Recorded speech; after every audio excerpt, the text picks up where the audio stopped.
So you've got a piece of land, piece of property, and you've got a high pressure gas main running through the middle. And you think, what do I do with this? So you might wonder, who do I need to speak to and what kind of advice can I get as to how this is managed? So I'll give you an outline of the process. So the thing that will stop your site from getting developed is the planning process, and specifically the health and safety executive, which is one of the stakeholders in one of the consultees in the planning process. So they'll be approached by the planning authority and they'll say, yeah, there's a gas main running through this site, and therefore they want to see that you've assessed the risk of this gas main as it relates to your development. Otherwise, they will advise against the granting of planning permission. So if you want to know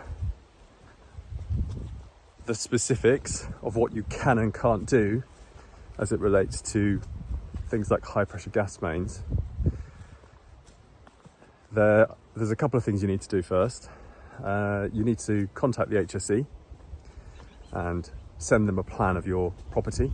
This is my site, and they will then give you information about the risk asset on that site.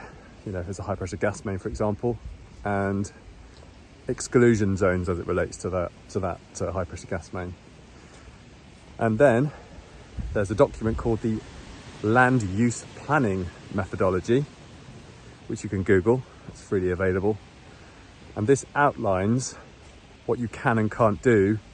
So something like a high pressure gas main will have an inner, a middle and an outer zone, and the land use planning methodology document will tell you what you can and can't do within those zones. So there's things like types of properties, the density of those developments in terms of number of properties, and essentially what they're looking at is how many people are likely to be in the vicinity of this major accident hazard pipeline should something go wrong. So, you know, building one house, they probably wouldn't have an objection to. Building, you know, very high density housing within the inner zone, I don't think they're likely to accept.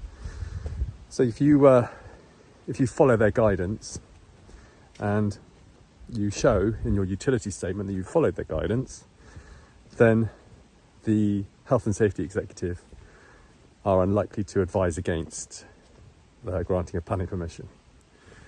So I'll put the links below so you can have a look at these documents. But essentially you speak to HSE, you get the plans for the zones for the pipeline, and then you follow the guidance of the land use planning methodology, which is one of their documents, and that will guide you. Or you speak to a consultant like me, and I can do the task for you. Anyway, I hope that's useful. Cheers.